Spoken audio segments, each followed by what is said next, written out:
तो हेलो मेरे प्यारे दोस्तों, एक बार फिर से स्वागत है आपका अपने यूट्यूब चैनल में। तो दोस्तों, हमारा ये आज का नया सीरीज है। इस सीरीज में हम क्या करेंगे, रेलवे रिक्रूटमेंट 2024 में जो एग्जाम होने वाले हैं, चाहे वो एनटीपीसी का हो, आरआरबी जेई का हो, या फिर टेक्नीशियन और एएलपी का हो, तो उसका हम लोग इसमें जीके जीएस सीरीज का डिस्कशन करेंगे। और हमारा ये टॉपिक क्या है, उन सारे लोगों के लिए इम्पोर्टेंट है, बहुत ही बहुत ज़्यादा इम्पोर्टेंट है, क्योंकि हम इस सीरीज में आपको जीके जीएस से रिलेटेड सारे क्वेश्चन आंसर को डिस्कस करेंगे और आपकी प्रिपरेशन को बेहतर बनाने का प्रयास करेंगे। तो जो लोग दोस्त हमारे चैनल पे नए हैं वो चैनल को कीजिए सब्सक्राइब, साथ ही प्यार और सपोर्ट बनाए रखने के लिए वीडियोस को करें लाइक और शेयर। तो आइए शुरू करते हैं बिना देरी के। तो सबसे पहला क्वेश्चन है आज का हमारा कि किस सुल्तान ने कृषि की देखभाल के लिए एक अलग विभाग दीवान ए अमीर कोही की स्थापना की। तो यहाँ पे क्या पूछा गया है, यहाँ पूछा गया है कि वो कौन सा सुल्तान था जिसने क्या किया, एक अलग विभाग ही बना डाला कृषि की देखभाल के लिए। तो इसका सही आंसर हो जाएगा मोहम्मद बिन तुगलक। मोहम्मद बिन तुगलक जो था वो कृषि की देखभाल के लिए एक अलग विभाग जिसका नाम क्या था, दीवान ए अमीर कोही, उसकी स्थापना की थी। इस विभाग का जो मेन कार्य था वो क्या था, कृषकों को प्रत्यक्ष रूप से सहायता देना था। मतलब जो भी किसान थे उनको डायरेक्ट हेल्प प्रोवाइड कराना था। इस विभाग का सीधा सीधा मतलब यही था।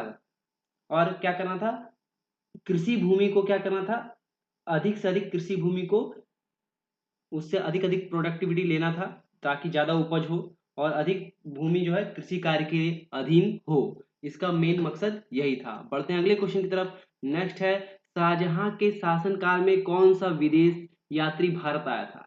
यहाँ पे पूछा गया है विदेश यात्री कौन सा जो है शाहजहां के शासनकाल में भारत आया था। तो इसका सही आंसर है मनुची। मनुची जो था वो शाहजहां के शासनकाल में जो है भारत आया था। और ये क्या था, एक वेनिस यात्री था।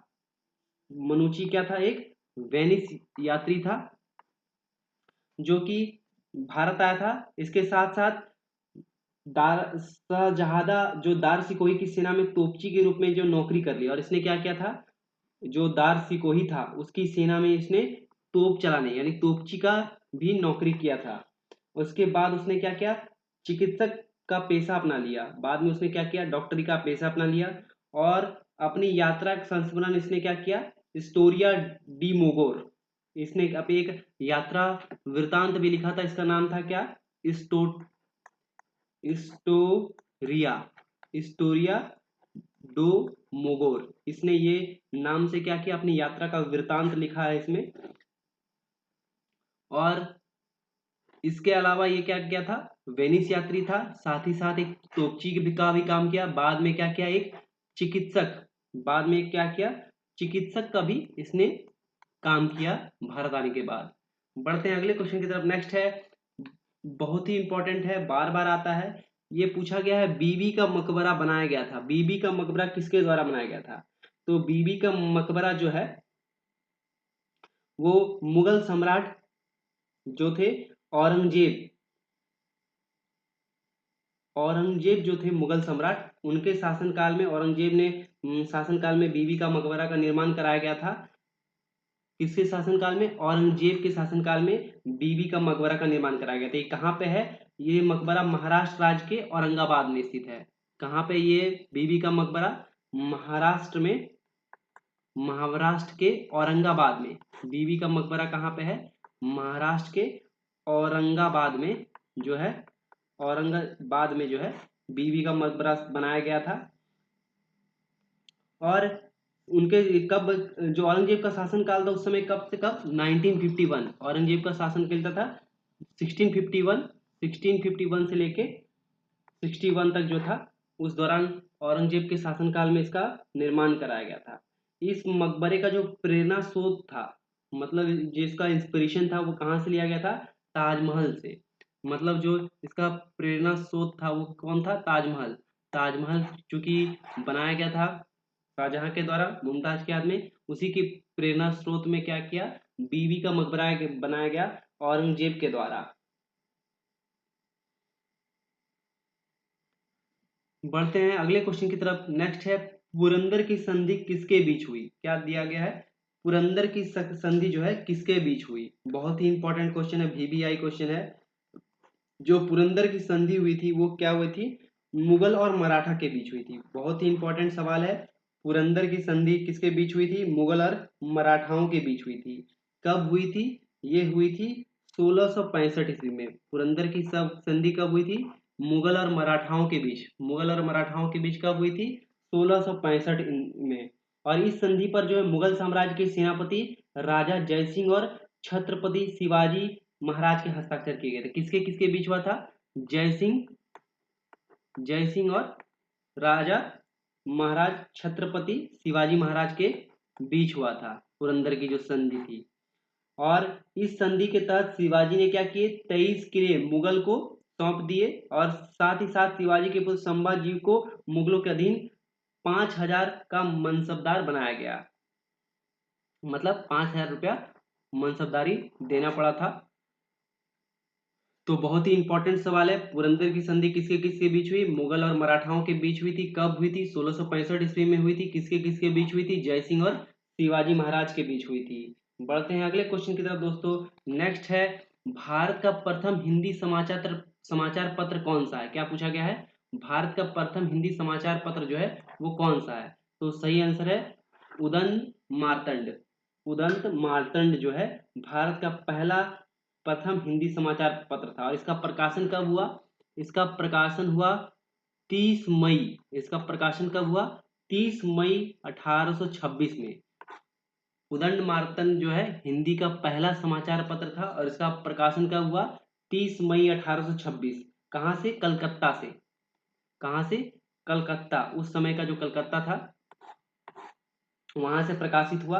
और ये क्या है? एक साप्ताहिक पत्र के रूप में प्रकाशित है। ये भी बहुत इंपॉर्टेंट है। उदंड मार्तंड जो पहला हिंदी समाचार पत्र था वो क्या है? पहले क्या हुआ था?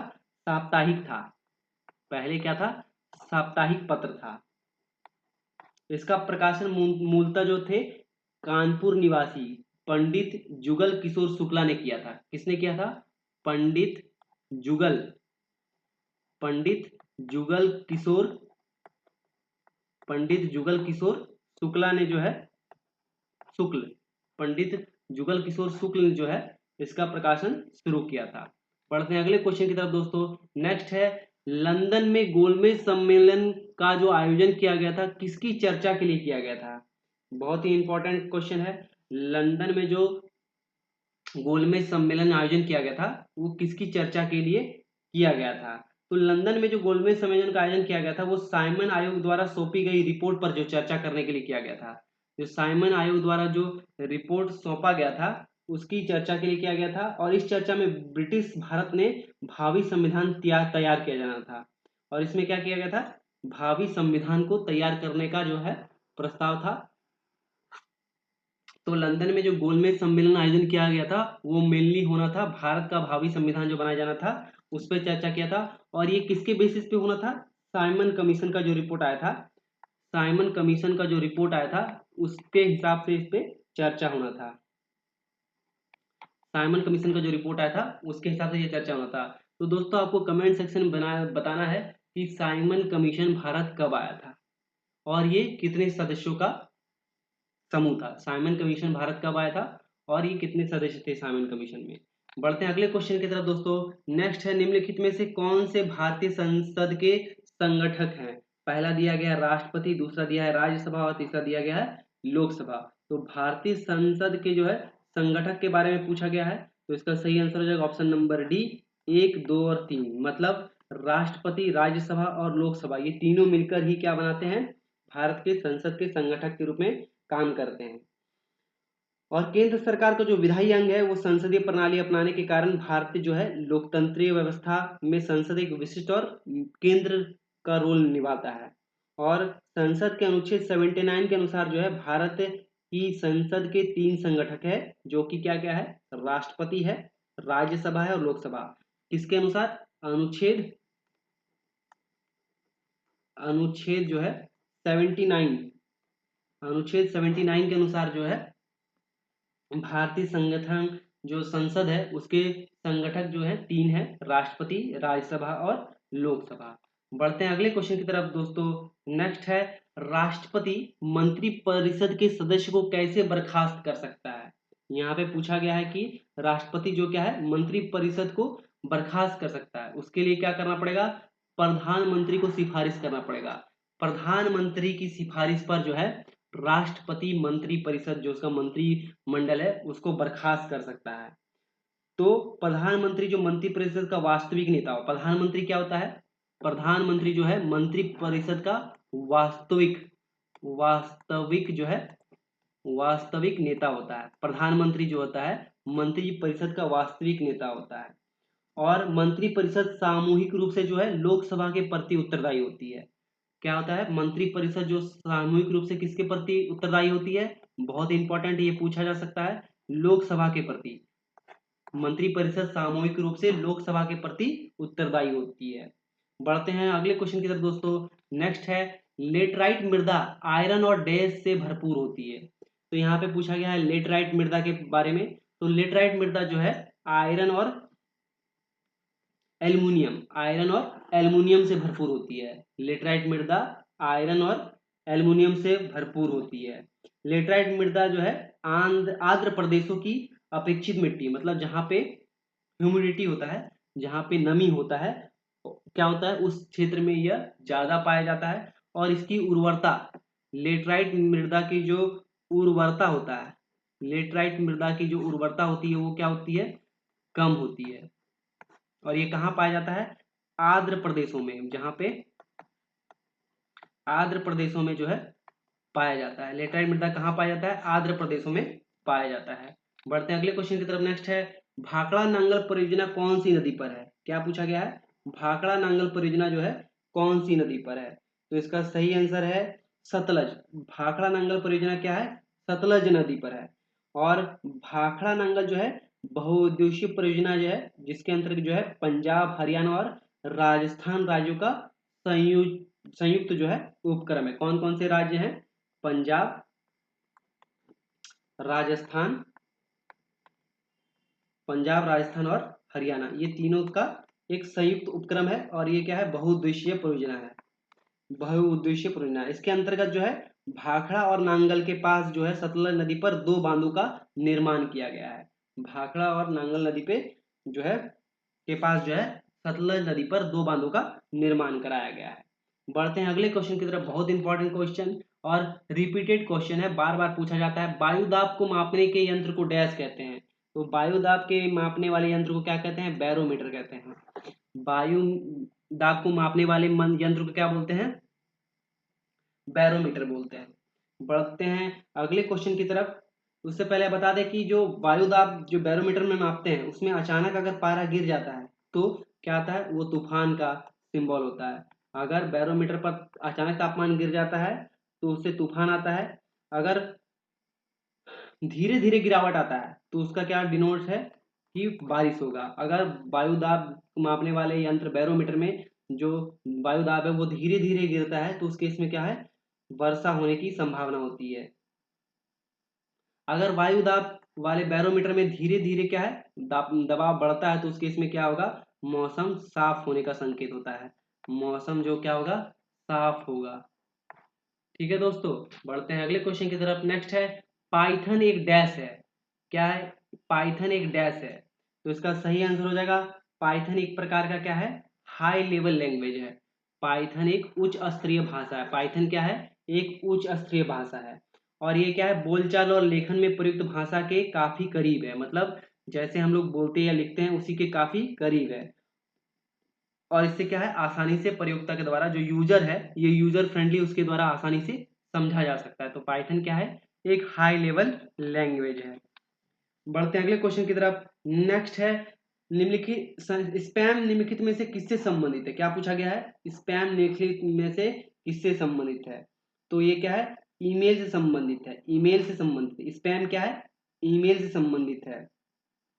कंप्यूटर में जो स्पैम का अर्थ होता है वो क्या क्या है, अनचाही वाणिज्यिक ईमेल है। मतलब अगर हमको जो चीज नहीं चाहिए वो हम लोग उसको स्पैम का नाम देते हैं, जिसे जंक ईमेल के नाम से भी जाना जाता है। स्पैम को हम लोग क्या बोलते हैं, स्पैम को हम लोग क्या बोलते हैं, जंक ईमेल। जंक ईमेल भी बोलते हैं। स्पैम को हम लोग क्या बोलते हैं, जंक ईमेल भी बोलते हैं। और ये क्या है, बिना किसी अनुमोदन के, मतलब बिना किसी अप्रूवल के क्या है, हजारों लाखों लोगों को वाणिज्यिक कारणों से भेज जाती है। बढ़ते हैं अगले क्वेश्चन की तरफ। नेक्स्ट है सफेद फास्फोरस में, सफेद फास्फोरस जो है वो डैश में संग्रहित किया जाता है, मतलब कहाँ पे स्टोरेज किया जाता है सफेद फास्फोरस को। तो इसमें क्या है, यह पानी में। सफेद फास्फोरस क्या है, उसको अगर वायु में रखेंगे तो क्या कर देगा, आसानी से आग पकड़ लेता है। और ये क्या है, बहुत ही ज्वलनशील पदार्थ है, मतलब इजीली उसमें आग लग जाता है। तो उस केस में क्या करते हैं, इसको हम लोग जल में रखते हैं, पानी में रखते हैं। पानी में ये क्या होता है, अघुलनशील है। सफेद फास्फोरस जो है पानी में अघुलनशील है। साथ ही क्या है, अगर हम इसको वायु के संपर्क में रखेंगे तो क्या होगा, यह जल जाएगा, इसमें आग लग जाएगा। बढ़ते हैं अगले क्वेश्चन की तरफ। नेक्स्ट है मेलानिन एक डैश है जो पराबैंगनी प्रकाश से आंखों की रक्षा करता है। तो मेलानिन क्या है, मेलानिन एक पिगमेंट है, एक वर्णक है। मेलानिन क्या है, एक पिगमेंट है, एक वर्णक है। ये क्या करता है, पराबैंगनी किरणों से आंखों की रक्षा करता है। इसके साथ साथ ये क्या है, त्वचा में भी पाया जाता है। मेलानिन क्या है, त्वचा में भी पाया जाता है। और ये क्या है, त्वचा और बालों को भी क्या है, पराबैंगनी किरणों से बचाता है। अगर किसी व्यक्ति में मेलानिन ज्यादा हो जाता है तो उससे कैंसर की संभावना हो जाती है। अगर मेलानिन ज्यादा हो जाएगा, मेलानिन क्या होगा, ज्यादा हो जाएगा, तो उस केस में ये कैंसर का भी खतरा पैदा कर सकता है। तो बढ़ते हैं नेक्स्ट क्वेश्चन की तरफ। नेक्स्ट है कोलेस्ट्रॉल का संबंध डैश से है। तो कोलेस्ट्रॉल का संबंध किससे है दोस्तों, इसका संबंध क्या है, वसा से, फैट से। कोलेस्ट्रॉल का संबंध फैट से है।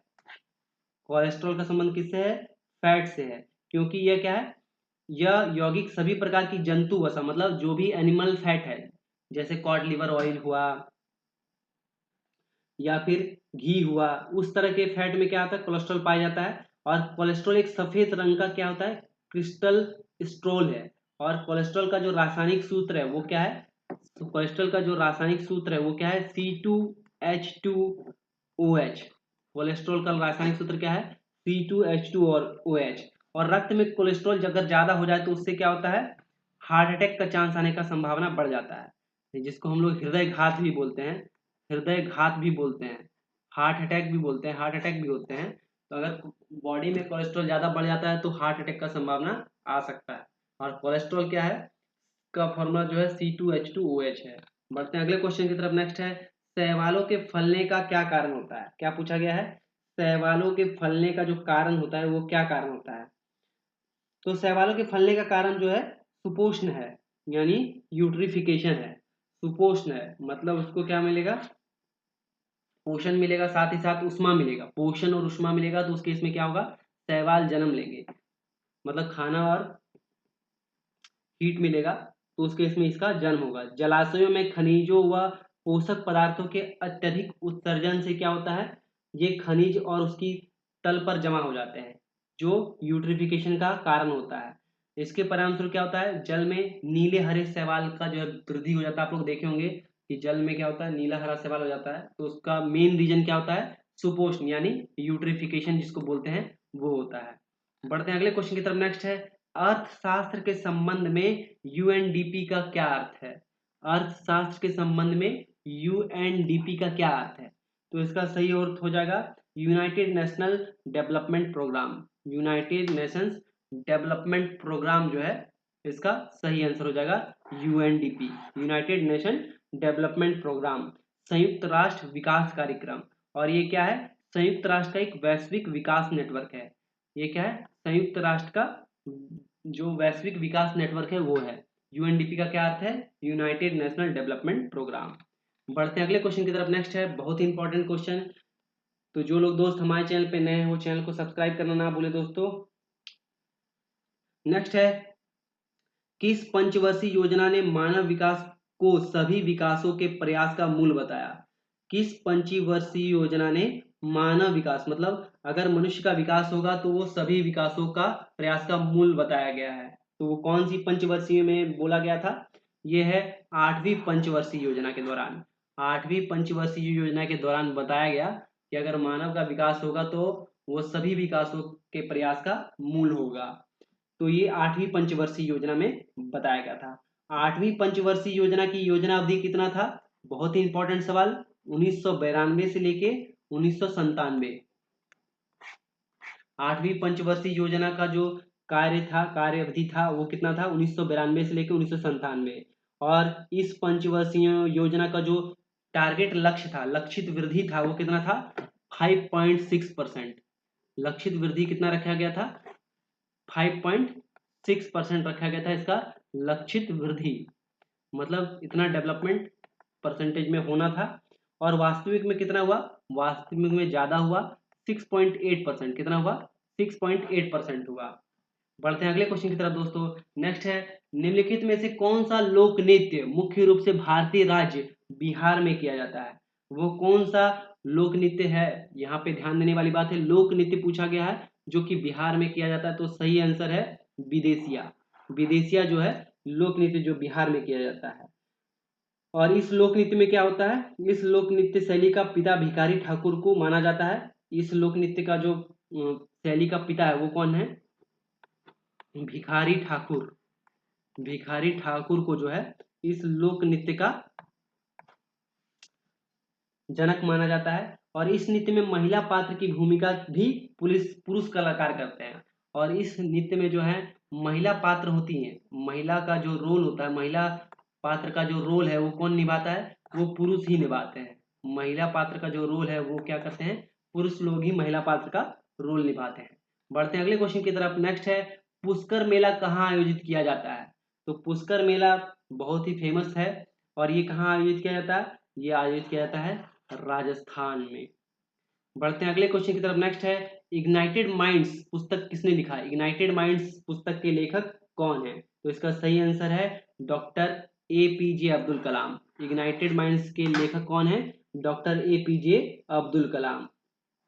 और इसके द्वारा जो अन्य पुस्तकें लिखी गई वो लिखी गई थी APJ अब्दुल कलाम के द्वारा लिखी गई अन्य पुस्तकें क्या क्या है? इंडिया 2020। इनके द्वारा लिखी गई अन्य पुस्तक क्या थी? India 2020, a vision for the new millennium. इसके साथ साथ इग्नाइटेड माइंड्स लिखा था। इसके साथ साथ इंडोमिटेबल स्पिरिट लिखा गया था। ये सब क्या है? APJ अब्दुल कलाम के द्वारा लिखा गया था। नेक्स्ट है, प्रतिवर्ष 29 अगस्त को किसकी जयंती राष्ट्रीय खेल दिवस के रूप में मनाया जाता है? क्या पूछा गया क्वेश्चन में? प्रति वर्ष 29 अगस्त को जो है किसकी जयंती पर राष्ट्रीय खेल दिवस मनाया जाता है? तो सही आंसर है मेजर ध्यानचंद। मेजर ध्यानचंद का जो जन्म हुआ था 29 अगस्त को हुआ था। और उन्हीं के जन्म दिवस के अवसर पर खेल दिवस मनाया जाता है, जिन्हें ध्यानचंद को क्या कहा जाता है? हॉकी का जादूगर भी कहा जाता है। ध्यानचंद को क्या कहा जाता है? हॉकी का जादूगर भी कहा जाता है।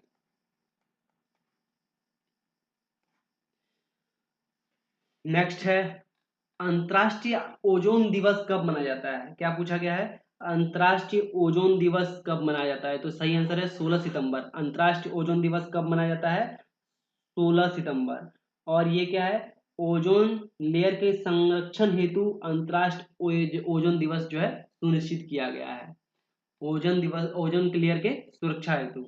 बहुत ही इंपॉर्टेंट क्वेश्चन है। हमारा ये जो क्वेश्चन का सीरीज है बहुत ही इंपॉर्टेंट है, बहुत ही ऐसा टॉपिक से लिया गया है, हर टॉपिक से लिया कवर किया गया है, चाहे वो फिजिक्स हो, केमिस्ट्री हो, या जीव विज्ञान हो, इतिहास हो, ज्योग्राफी हो, भूगोल हो, कंप्यूटर हो, हर सब्जेक्ट को हम लोगों ने टच करने का प्रयास किया है। और वही सब क्वेश्चन को आपको कराने का प्रयास किया गया है जो परीक्षा के दृष्टिकोण से बहुत ही महत्वपूर्ण हो जाते हैं। तो दोस्तों, हमारा जो क्वेश्चन है नेक्स्ट वो है, सार्क जो है, सार्क क्या है? दक्षिणी एशियाई क्षेत्रीय सहयोग संगठन जो है, उसकी जो पहली महिला महासचिव कौन थी? सार्क का जो पहली महिला महासचिव कौन है? तो इसका सही आंसर है फातिमा।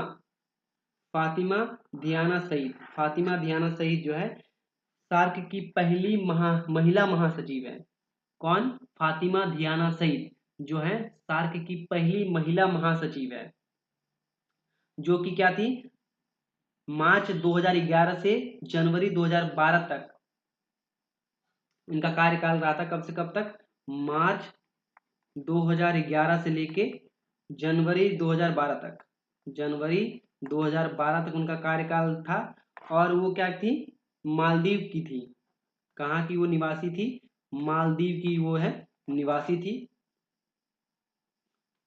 और जो वर्तमान में सार्क के महासचिव हैं वो आपको कमेंट में बताना है कि वर्तमान में सार्क के महासचिव कौन हैं।